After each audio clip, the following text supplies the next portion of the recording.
There are a lot of different myths about going on cruises, and I'm here to debunk some of them. One of the biggest myths that you hear about cruising is you're gonna feel seasick and it's just gonna be a terrible time, and that's wrong. So the reason that's wrong is because these are massive ships, and most of the time, unless it's really rough waters, you don't even feel like you're on a ship at all. With these big, huge, especially the newer ships, they have such good stabilizers that they will pretty much stay even and straight the whole time you're on the boat. Another big myth is there's not very much stuff to do on a cruise ship, so I'm just gonna be bored. Well, that is a huge myth. A lot of the cruise ships, especially the newer ones, have so much to do between the shows and the games and the trivias and the bars and the different music and the pools and the slides and the movies and all sorts of different things that you can do on a cruise just on the cruise ship itself. Another big, huge myth is you're just not gonna, I just can't afford going on a cruise. It's just too expensive.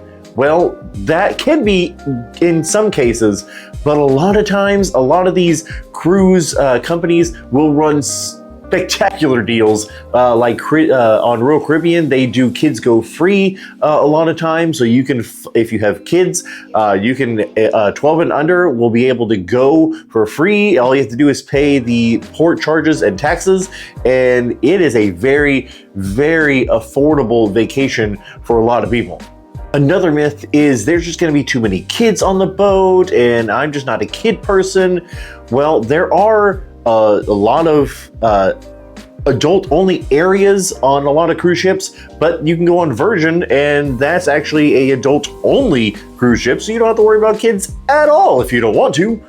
The reason we go on cruises a lot is because of the fact that it's pretty much all-inclusive. You have your hotel stay, which is the cruise ship. You have your food, which is the main dining, or any of the other food options that they have. You can pay extra for the specialty dining, but if you stick with the main dining, that's all included. And then you have your entertainment, which is all the shows on board. You have pools, you have all sorts of different things for your entertainment. And then you actually go to different places most of the time, and you'll be able to get off of the boat and pretty much see the world on a cruise ship, and it's a lot less expensive than buying plane tickets to all these different places and buying hotel stay and buying food and buying entertainment once you're on the at the place that you're going to. It's a very expensive vacation when you're not on a cruise ship.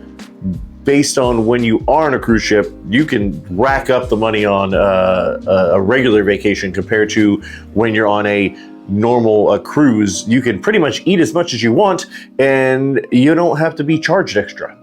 Going on the eating a lot of people think, oh, I'm just gonna gain so much weight on cruise ships, I'm just gonna eat too much.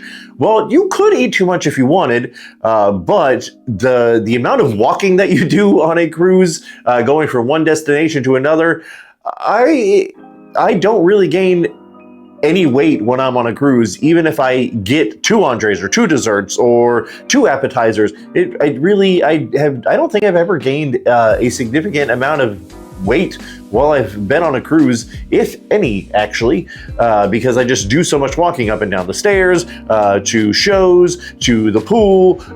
There's actually even a gym on most of the boats, and there's a running track on most of the boats if you want to work out while you're on your cruise. Another myth is it's just so overwhelming. There's just too much to do on a cruise ship.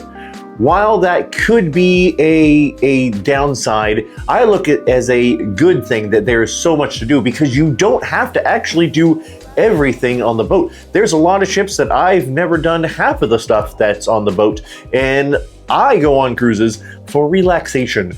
I go on cruises to relax, to unwind, to forget what's going on at home, and I just go with the flow. I don't have to go to a show if I don't want to. I don't have to go to the main dining room if I don't want to. I can just go to eat some quick service food on the boat. I don't have to do anything. I can just lay around in my room if I wanted to all day, sitting on the balcony, looking at the ocean, and I would be perfectly fine. So yes, yes, there's a lot of stuff to do, but it's at your own pace. You don't have to do anything you don't want to. And a lot of the shows, if you don't want to go one night, there's always another night that they're putting on the show. So you don't have to, oh my goodness, if I don't go today, I'm going to miss that show. No, you'll be able to go on any of the shows, any of the times you want. Royal Caribbean right now, you have the reservation system, so you can make the reservation or you can just go in the standby line. So yes, there's a lot of stuff to do, but it's at your own pace. There's no one telling you you have to do these things. So those are just some of the myths that I wanted to bust when it came to cruising. You know, make up your own mind, and I hope you do enjoy your cruise if you actually do end up going on a cruise. If you do decide to go on a cruise, make sure you get a travel agent. There's plenty around out there. They'll help you with the ins and outs of doing cruises. Watch videos on YouTube and on TikTok and just see what the different cruise ships have to offer, because each ship is different when it comes to the things you'll be able to do on the boats. But there's a lot of different options out there for a lot of different people, and it's one of my favorite things to do. So I will see you guys later. Remember to love yourselves and each other. Bye-bye.